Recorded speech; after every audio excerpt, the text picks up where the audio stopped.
Over the past 3 years, we know that KC 2026 has been working closely with transportation agencies all across the region to really fine-tune that transportation plan. And part of that puzzle piece is going to be the Kansas City streetcars. So here in a year, believe me, you will see people from around the world. Parlez-vous français? Hablas español? They will be speaking so many languages, depending on what type of teams come here to Kansas City for the highly anticipated World Cup. We know that KC 2026 back in March, they submitted a transportation plan to FIFA to kind of give them a heads up on how they're transporting fans, VIPs, and that sort of thing.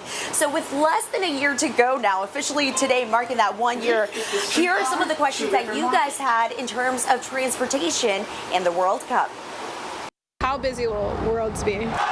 Until the tournament kicks off, we just have estimates, which KC 2026 says is around 650,000 visitors. Public transportation will be key during the World Cup in reducing the number of cars on the roads. I think it's a real opportunity for us to show how public transportation can work. Streetcar plans on extending its services, fleet, and staff to meet World Cup demands. Their Union Station stop just a quick walk from where FanFest will be. We're working on a service plan right now to boost service over the course of the FanFest, as well as obviously coordinate with connections from other modes of transit from around the region. I wonder how many people they're going to let in the buses, and how they're going to manage traffic. KC 2026 leased 200 buses earlier this year to meet tournament needs, like moving fans from GHA Field, FanFest, Park and Rides, the airport, and more. Details including possible locations of park and rides have not been disclosed. As to what it will cost fans to ride those buses during the tournament, that also remains unclear. We were really trying to gather information on how people would utilize public transportation, and then that'll really help inform whether a transportation pass or some sort of ticket would be utilized. Existing bus services across Kansas City are also gearing up for an influx of riders and to keep current connections running smoothly. But some transit agencies like KCATA are in need of operational funds from the federal government so they can expand services, add drivers and buses to their fleet.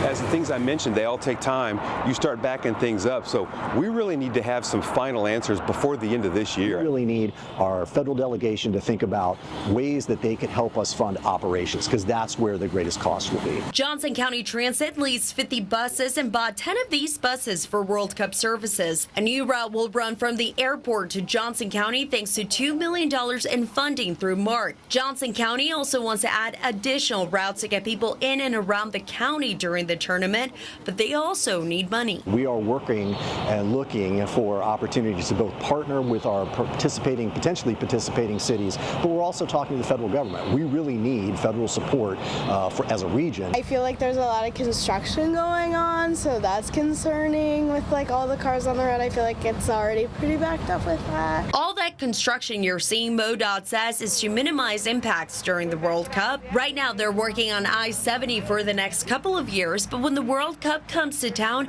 at least 3 lanes of I-70 in both directions will be open. We certainly have a lot of work, and we're actually delivering our biggest construction program in our history. We've worked hard to minimize impacts during the World Cup. KDOT says Kansas corridors like I-435, I-35, and I-70 will see increased traffic, with work continuing on the 18th Street Expressway Bridge, which will remain closed during the tournament. We're going to be leveraging some of the existing assets at KC Scout to provide information to travelers. We've done some upgrades in terms of cameras and message boards out in Wyandotte County, and we'll continue those activities as we move into World Cup. So very exciting time indeed. Now, ride shares, that's also another big component when it comes to the transportation plan. So Uber told us in a statement to KSHB 41 that they actually met with FIFA representatives back in April, and they told us that they will be enhancing pickup and drop-off zones, coordinating those road closures, and of course collaborating with law enforcement agencies. I am working on a web story, and you can read that statement later on in our website at kshb.com. Now, we also reached out to Lyft, and they told us that they are working working to ensure that there is enough drivers to meet that demand. Again, that full statement that Lyft and Uber sent to us here at KSHB will be available on our website. For right now, I'm Daniela Leon reporting inside the Kansas City streetcar. Taylor, back to you.